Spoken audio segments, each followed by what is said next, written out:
की शुरुआत एक सीन से होती है जिसमें एक अंडे में एक मिस्टीरियस ग्रीन रंग का फ्लूइड इंजेक्ट किया जाता है, जिससे वह स्प्लिट होकर अपनी आइडेंटिकल कॉपी बना लेता है। फिर scene Hollywood walk of fame पर शिफ्ट हो जाता है, जहां सेलिब्रिटी एलिजाबेथ स्पार्कल के स्टार को दिखाया जाता है। समय के साथ जो फैंस कभी एलिजाबेथ को घेरे रहते थे, वे उसकी तरफ से इंटरेस्ट खो देते हैं और एलिजाबेथ बैकग्राउंड में खो जाती है। एलिजाबेथ एक TV aerobic show sparkle it up host करती है। जब वह विमेंस रेस्टरूम का यूज नहीं कर पाती, तो वह मेंस रेस्टरूम में जाती है और वहां छिप जाती है। जब उसे किसी के आने की आवाज सुनाई देती है, तो वह छिपी रहती है और सुनती है कि नेटवर्क प्रेसिडेंट हार्वी उसे फायर करने का प्लान कर रहा है, क्योंकि अब वह 50 इयर्स की हो चुकी है। बाद में हार्वी के साथ एक लंच मीटिंग में जो बहुत मेसिली श्रिम्प खा रहा होता है, वह ऑफिशियली एलिजाबेथ को निकाल देता है। घर जाते समय एलिजाबेथ देखती है कि उसका बिलबोर्ड हटाया जा रहा है। इस डिस्ट्रैक्शन के कारण उसका एक बड़ा कार एक्सीडेंट हो जाता है। डॉक्टर के पास एक नर्स उसे चेकअप के बाद उसकी जैकेट में एक फ्लैश ड्राइव डाल देती है। जाते समय एलिजाबेथ की मुलाकात फ्रेड नाम के एक आदमी से होती है, जो उसे हाई स्कूल से पहचानता है। फ्रेड अभी भी मानता है कि एलिजाबेथ दुनिया की सबसे खूबसूरत महिला है। हालांकि वह थोड़ा ज्यादा ईगर लगता है और उसे अपना नंबर दे देता है। घर पर एलिजाबेथ फ्लैश ड्राइव का कंटेंट देखती है, जिसमें द सब्सटेंस नाम के एक प्रोडक्ट का प्रमोशन है। एक वॉइस समझाती है कि द सब्सटेंस यूजर्स को अपने यंगर और बेहतर वर्जन की तरह लाइफ एक्सपीरियंस करने देती है, जिससे वे हर 7 दिन में अपने यंग और ओल्ड बॉडीज के बीच में स्विच कर सकते हैं।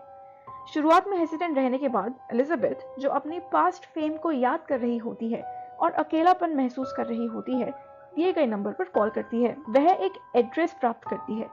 एलिजाबेथ को एक आईडी कार्ड मिलता है और वह शेडी गली में स्थित एक हिडन बिल्डिंग पर जाती है। वहां उसे एक डिपॉजिट बॉक्स मिलता है, जिसमें उसका नंबर होता है और उसमें द सब्सटेंस रखी होती है। वह घर लौटती है और हरे रंग का फ्लूइड खुद में इंजेक्ट करती है। कुछ समय बाद एलिजाबेथ दर्द में कोलैप्स कर जाती है और उसकी पीठ पर एक बड़ी स्लिट खुल जाती है। उसके शरीर से एक यंग और ज्यादा खूबसूरत महिला निकलती है। युवा महिला वोन को सील देती है और खुद को और ओरिजिनल बॉडी को स्टेबलाइज करने के लिए एक फ्लूइड लगाती है। यह यंगर वर्जन खुद को सू नाम देती है और जल्दी ही एलिजाबेथ के पुराने नेटवर्क में एक पोजीशन हासिल कर लेती है। सू हार्वी को इम्प्रेस करती है और अपने नए जीवन का एनर्जेटिक फर्स्ट वीक एंजॉय करती है। कहानी में आगे बढ़ने से पहले हमारे चैनल को सब्सक्राइब करना ना भूलें, और अगर आपको ये वीडियो पसंद आ रही है तो इसे लाइक भी जरूर करें। हालांकि जब सू वापस एलिजाबेथ बनती है, तो उसकी जिंदगी डल और अनइवेंटफुल रहती है। जब एलिजाबेथ वापस अपने ओरिजिनल रूप में लौटती है, उसकी जिंदगी उबाऊ और बेकार लगती है।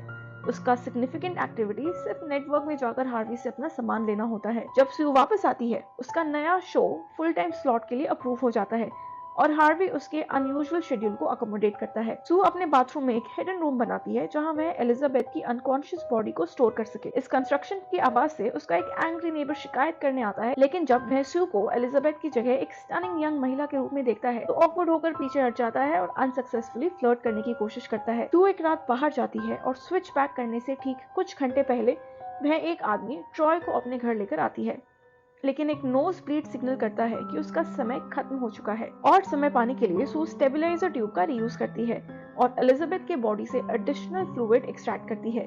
इससे सू पूरी रात ट्रॉय के साथ रह पाती है। जब एलिजाबेथ जागती है, तो वह देखती है कि उसका दायां हाथ बूढ़ा हो चुका है और अनहेल्दी लग रहा है। यह सू के रूप में एक्स्ट्रा टाइम बिताने का असर था। वह सब्सटेंस हॉटलाइन पर कॉल करती है और उसे बताया जाता है कि इसके इफेक्ट्स इरिवर्सिबल हैं और उसे बैलेंस बनाए रखना होगा। ऑपरेटर उसे याद दिलाता है कि सू कोई अलग व्यक्ति नहीं, बल्कि एलिजाबेथ का ही एक हिस्सा है। रीफिल किट मिलने के बाद एलिजाबेथ एक डिनर जाती है, जहां वह एक बुजुर्ग व्यक्ति को देखती है, जिसके बर्थ मार्क नर्स से मिलता जुलता है, जिसने उस सब्सटेंस के बारे में बताया था। वह उसे चेतावनी देता है कि यंगर सेल्फ के नेगेटिव इफेक्ट्स हो सकते हैं और पूछता है कि क्या सू ने एलिजाबेथ को खत्म करना शुरू कर दिया है। डरी हुई एलिजाबेथ वहां से भाग जाती है। वापस अपनी बिल्डिंग में उसे ट्रॉय मिलता है, जो अपनी मोटरसाइकिल लेने आया था। फीलिंग डेस्परेट, एलिजाबेथ फ्रेड को कॉल करती है और उसके डिनर ऑफर को स्वीकार करती है। फ्रेड उत्साह से रिजर्वेशन करता है। हालांकि तैयार होने के बाद जब एलिजाबेथ डिनर के लिए जाने वाली होती है, तो वह सू के शो के बिलबोर्ड को अपनी खिड़की से देखती है। वह बार बार बाथरूम में जाती है, मेकअप लगाती है, हटाती है और धीरे धीरे निराश और फ्रस्ट्रेट हो जाती है। आखिरकार वह बिना फ्रेड को बताए डिनर कैंसिल कर देती है। सू के शो की टेपिंग के दौरान वह एक पुअर टेक देती है और महसूस करती है कि उसकी पीठ पर कुछ दबाव पड़ रहा है। प्लेबैक से बचने के लिए वह रूम से बाहर चली जाती है। बाथरूम में वह अपनी लेग को पुश करती है और अपने बेली बटन से एक पूरा चिकन लेग बाहर निकालती है। फ्रस्ट्रेटेड सू सब्सटेंस हॉटलाइन को कॉल करती है और एलिजाबेथ की एक्सेसिव ड्रिंकिंग और ईटिंग हैबिट्स की शिकायत करती है। वह कहती है कि ये हैबिट सू को अपनी लाइफ एंजॉय करने से रोकती है। सू बाद में स्टूडियो जाती है, लेकिन उसे पता चलता है कि उसके शो की टेपिंग कैंसिल कर दी गई है। जब वह हार्वी से कन्फ्रंट करती है तो हार्वी बताता है कि वह इतनी पॉपुलर हो गई है कि वे उसे new year's eve special host करने के लिए चाहते हैं। सू सहमत हो जाती है और एलिजाबेथ से दूर अधिक समय बिताने लगती है। जब एलिजाबेथ वापस अपने शरीर में लौटती है तो वह और भी ज्यादा ओल्ड हो चुकी होती है। उसके पैर मुश्किल से काम कर पाते हैं। एलिजाबेथ अपना समय एक फ्रेंच कुकबुक पढ़ने में लगाती है जो हार्वी ने उसे एक पैट्रोनाइजिंग गिफ्ट के रूप में दी थी। इस बीच वह सू से और ज्यादा नफरत करने लगती है, खासकर जब वह एक टॉक शो पर एलिजाबेथ के पुराने शो का मजाक उड़ाती है। एलिजाबेथ की रिपल्सिव हैबिट्स के जवाब में सू 3 महीने तक एलिजाबेथ की बॉडी से फ्लूइड एक्सट्रैक्ट करती रहती है। इस प्रोसेस से एलिजाबेथ का शरीर एक इन्फेक्टेड सॉर्ट जैसा दिखने लगता है। जब सू आखिरी बार फ्लूइड एक्सट्रैक्ट करने की कोशिश करती है तो वह नेक्रोटिक मतलब सड़ने जैसा दिखाई दिखता है। सू सब्सटेंस हॉटलाइन को कॉल करती है और उसे बताया जाता है कि उसने यंग बॉडी और स्टेबलाइजिंग फ्लूइड का अलाउड यूजेज खत्म कर दिया है। अब जब वह एलिजाबेथ के रूप में वापस जाएगी तब जाकर फ्लूइड रीसेट हो पाएगा। सू के पास अब और कोई चारा नहीं बचता।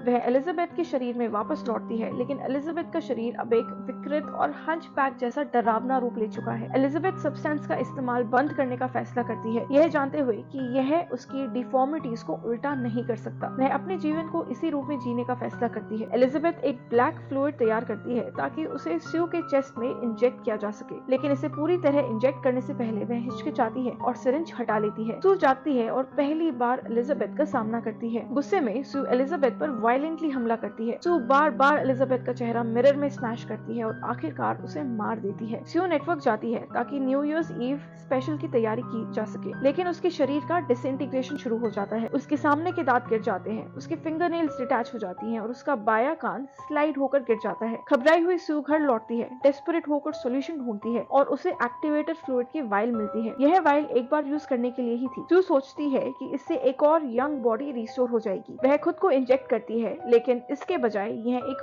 हॉरिफाइंग क्रीचर को जन्म देता है जिसे मॉन्स्टर एलिसू कहते हैं। यह एक बहुत ही ग्रोटेस्क सा मॉन्स्टर जैसा दिखता है जिसमें लिम्स, टीथ, ब्रेस्ट्स और एलिजाबेथ का चेहरा शामिल है। यह क्रीचर अपने पीठ पर हाफते हुए एलिजाबेथ के चेहरे के साथ नेटवर्क की ओर बढ़ता है। मॉन्स्टर एक पोस्टर में एलिजाबेथ का चेहरा टेप करके और सू के ड्रेस में स्टफ्ड होकर स्टेज की ओर बढ़ता है। जैसे ही वह स्टेज के करीब पहुंचता है, पोस्टर गिर जाता है और ऑडियंस इसके भयानक रूप को देखती है, जिससे कुछ बच्चे भी शामिल हैं। हार्वी मॉन्स्टर को रोकने की कोशिश करता है और उस पर माइक स्टैंड से हमला करता है।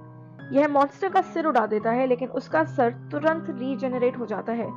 मॉन्स्टर का एक हाथ गिर जाता है और ऑडियंस पर खून की बारिश कर देता है, जिससे पूरा का पूरा कमरा एक लाल लिक्विड से भर जाता है। आखिरकार मॉन्स्टर स्टूडियो छोड़ देता है, लेकिन कोलैप्स होकर फ्लैश के एक मेस में बदल जाता है। इस मास से एलिजाबेथ का ओरिजिनल चेहरा इमर्ज होता है, जो एक फॉर्मलेस बॉडी से जुड़ा होता है। एलिजाबेथ वॉक ऑफ फेम के स्टार की ओर रेंगते हुए जाती है। वह खुशी से ऊपर देखती है, जैसे उसे कल्पना हो रही हो कि स्पार्कल्स उस पर बरस रहे हैं। एलिजाबेथ आखिरी बार मुस्कुराती है और फिर एक गू के पडल में डिसॉल्व हो जाती है। सुबह होते ही एक फ्लोर स्क्रबर उसकी रिमेन्स को साफ कर देता है और एलिजाबेथ के अस्तित्व का कोई ट्रेस नहीं बचता। तो ये थी पूरी कहानी। अगर आपको ऐसी और कहानियां सुननी है तो हमारे चैनल को सब्सक्राइब करना ना भूलें।